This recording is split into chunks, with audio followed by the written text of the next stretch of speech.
On paper, this match was a dead rubber to many, but the players of Melrose and Kelso cooked up a thriller of a border derby at the Greenyards this afternoon, which resulted in a 29-25 victory for the hosts after a game of two halves. Melrose took the lead with their first attack of the match when Struan Hutchison broke through the visiting defence and sent the ball over to Lewis Mallon on the right wing, and some clever link-up play with number 8 Rory Lindsay resulted in a try for the winger on the corner. Within 10 minutes, the hosts had doubled their lead with a try from nothing. This time it was Hamish Weir's turn to break from deep. A stunning sidestep saw him burst further clear before a perfectly timed pass into Gary McWilliam gave the centre an easy run in beneath the sticks. David Colvin converted for a 12-0 advantage.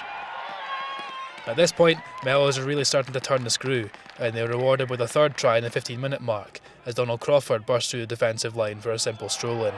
Kelso were desperate for the next score, and it looked like it might come when Murray Hastie made a break from his own half and found half-back partner Andy Tate, who hacked forward towards the try line, but the visitors were unable to capitalise on the move.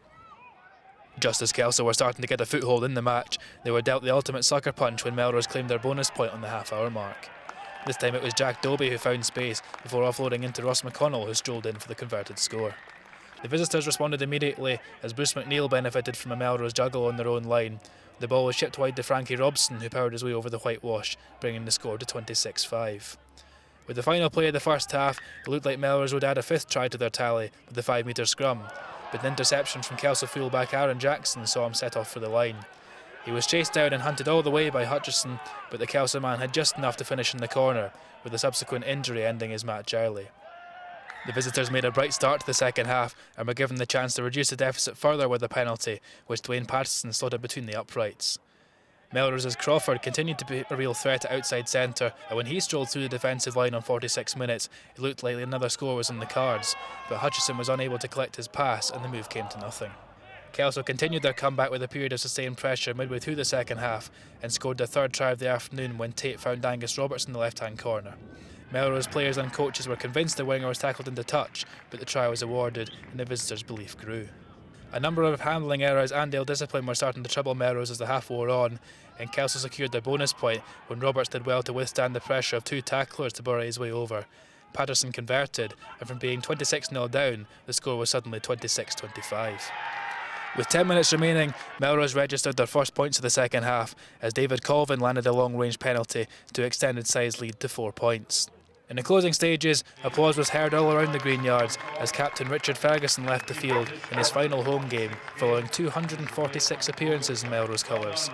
And some ferocious tackling from his teammates in the final phases made sure the hosts were able to close out the victory, 29 points to 25. 26-0 down after half an hour at the Greenyards. Never an easy task, but I think what we've built this season is that resilience, and once we managed to pull ourselves together, we clawed back a respectable scoreline, so credit to the boys for that. How pleased were you with that second half performance? Yeah, really pleased. Really pleased with the performance. Bit disappointed to take a rollicking at half time to get us there, but as I say, we could easily have folded in. That could easily have been a 60-point game, but in the end I think it was 4 points in it. Yeah. So Richard, your final game at the Greenyards this afternoon, what are your emotions after that one? It's all quite hard to take in at the moment, to be honest. I think I'm only finishing a stay up in Glasgow, have done for 8 years, so just the travelling's getting too much of my work.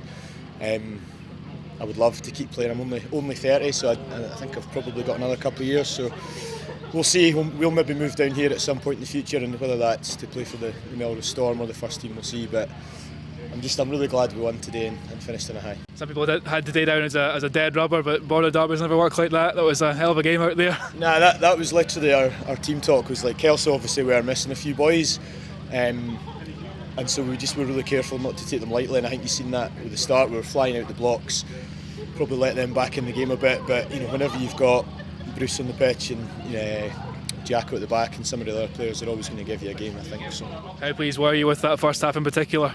I think it was good. So this year I think we've had an okay season. We've been maybe quite up and down. One thing we have done when it's come to big border derbies or big games against the likes of Biggar and Highland, we've probably gone in our shells and played off 9 and been a little bit too direct, which doesn't really suit our team.